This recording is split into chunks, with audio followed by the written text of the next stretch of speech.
আসসালামু আলাইকুম ওয়া রাহমাতুল্লাহি ওয়া বারাকাতুহু। আশা করছি সবাই খুবই ভালো আছেন।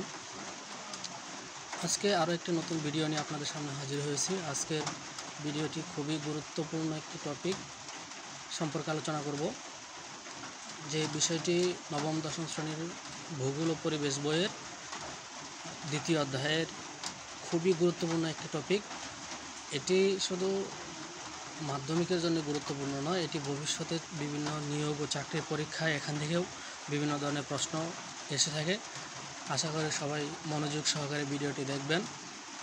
তো কথা না বাড়িয়ে চলুন শুরু করা যাক। আজকের আলোচনার বিষয় হচ্ছে অক্ষরেখা এবং অক্ষাংশ নির্ণয়।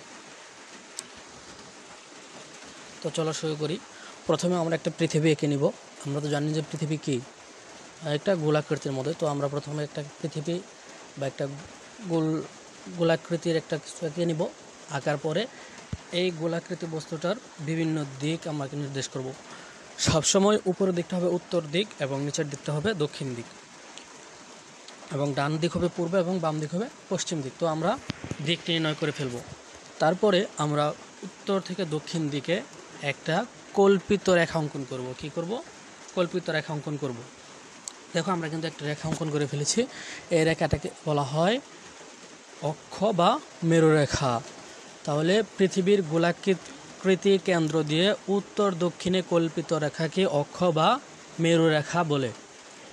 তারপরে হচ্ছে,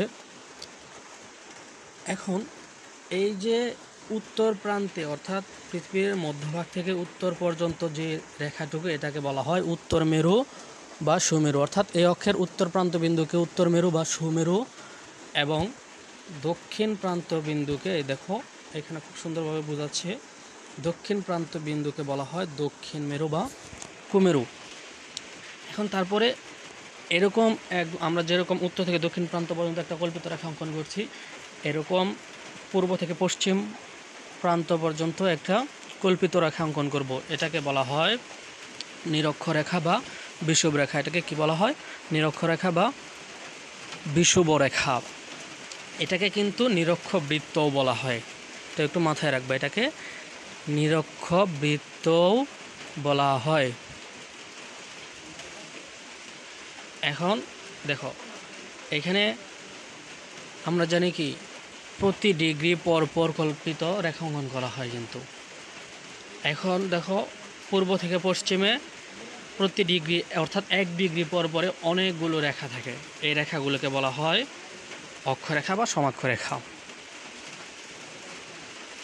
তারপর দেখো, এই যে খুব আর বিষুবরেখা বরাবর এটাকে ধরা হয় 0 ডিগ্রি বা 0 ডিগ্রি ধরা হয়।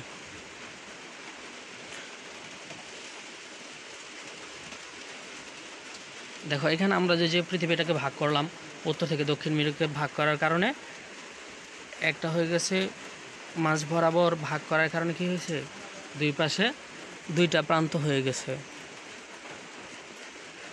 একটাকে বলা হচ্ছে উত্তর গোলার্ধ আর একটাকে বলা হচ্ছে দক্ষিণ গোলার্ধ। ঠিক আছে? অর্থাৎ আমরা যে উত্তর থেকে দক্ষিণে যে কল্পিত রেখাটা অঙ্কন করলাম, এটার কারণে না, পূর্ব থেকে পশ্চিমে যে রেখাটা অঙ্কন করছি এটার কারণে পৃথিবীটা দুইটা ভাগ হয়ে গেছে। একটা হয়ে গেছে উত্তর গোলার্ধ আর একটা হচ্ছে দক্ষিণ গোলার্ধ। আর উত্তর থেকে দক্ষিণে যে রেখাটা ভাগ করার কারণে একটা হচ্ছে পূর্ব গোলার্ধ আর একটা হচ্ছে পশ্চিম গোলার্ধ। তো এই বিষয়ে তোমাদের যদি আরও কোনো প্রশ্ন থাকে তাহলে জিজ্ঞাসা করতে পারো, কিন্তু কমেন্ট বক্সে জানিয়ে দেওয়া। ঠিক আছে?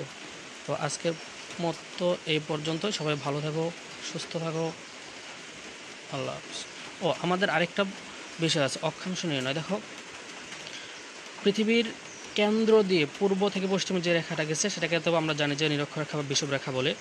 এর ঠিক উত্তর পার্শ্বে 23.5 ডিগ্রি, কত ডিগ্রি?